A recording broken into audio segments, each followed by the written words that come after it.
पहला पाठ 1 तिमोथी 3 वचन 1 से 13। ये कथन सुनिश्चित है कि यदि कोई अध्यक्ष बनना चाहता है तो वह एक अच्छी बात की कामना करता है।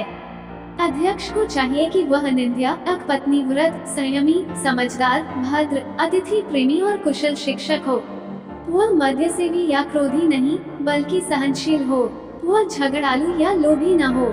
वह अपने घर का अच्छा प्रबंध करे और गंभीरता पूर्वक अपने बच्चों को अनुशासन में रखें। यदि कोई अपने घर का प्रबंध नहीं कर सकता तो वह ईश्वर की कलीसिया की देखभाल कैसे करेगा। वह नवदीक्षित नहीं हो जिससे वह घमंडी न बने और इस प्रकार शैतान का दंड उस पर न आ पड़े। ये भी आवश्यक है कि वह गैर ईसाइयों में नेकनाम हो। कहीं ऐसा न हो कि वह चर्चा का विषय बने और शैतान के फंदे में पड़ जाए। इसी तरह धर्मसेवक गंभीर तथा निष्कपट हों। वे न तो मध्यसेवी हों और न लोभी।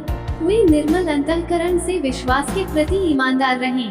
पहले उनकी भी परीक्षा ली जाए और अनिंद्य प्रमाणित हो जाने के बाद ही वे धर्मसेवकों का कार्य करें। उनकी पत्नियां चुगलखोर नहीं बल्कि गंभीर, संयमी और सब बातों में विश्वसनीय हों। धर्मसेवक पत्नीव्रत हों और अपने बच्चों और घर का अच्छा प्रबंध करने वाले हों।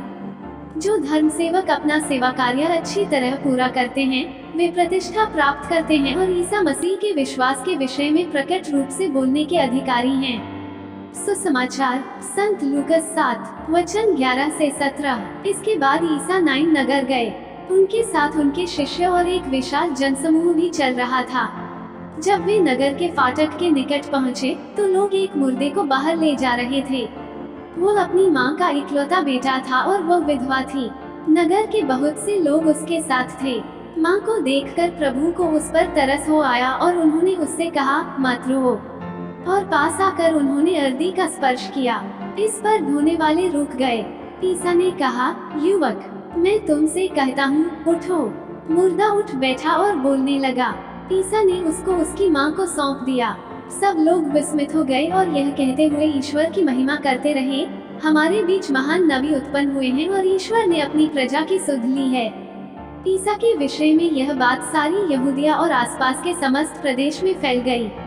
मनन चिंतन। विधवा वह महिला होती है जिसका पति मर चुका है और उसके पास उसका भरण पोषण करने वाला कोई नहीं है। पवित्र बाइबल के दृष्टिकोण के अनुसार अनाथों और अपरिचितों के साथ विधवा समाज के सबसे कमजोर तबके से संबंधित है। सराफात की विधवा और मंदिर के खजाने में सिक्के डालने वाली विधवा ऐसे दयनीय आंकड़े के कुछ उदाहरण हैं। स्तोत्र 68 वचन 5 में ईश्वर को विधवाओं के रक्षक के रूप में नामित किया गया है। चूंकि प्रजनन को विवाह के प्राथमिक उद्देश्यों में से एक माना जाता था, एक निसंतान विधवा दोहरी विपत्ति मानी जाती थी। एक विधवा के इकलौते बेटे के मरने का मतलब होगा अपना एकमात्र सहारा खोना। यीशु को ऐसी ही एक स्थिति का सामना करना पड़ता है जब वो अपनी सेवकाई की यात्रा पर नाइन नामक एक नगर की ओर जाते हैं। एक विधवा का इकलौता बेटा मर गया था और उसके शव को लोग दफनाने के लिए ले जा रहे थे। यीशु के हृदय में उसके लिए दया थी और उन्होंने पूछे जाने की प्रतीक्षा किए बिना खुद को न केवल दिए गए स्थान और समय में विधवा के रक्षक के रूप में साबित किया, बल्कि एक ऐसे व्यक्ति के रूप में भी जो उसके इकलौते बेटे को वापस जीवन में लाकर उसे कुछ सांत्वना देने के लिए हस्तक्षेप करता है। यीशु हमारे सबसे बड़े दुखों में हमारे सबसे करीब है। आमीन।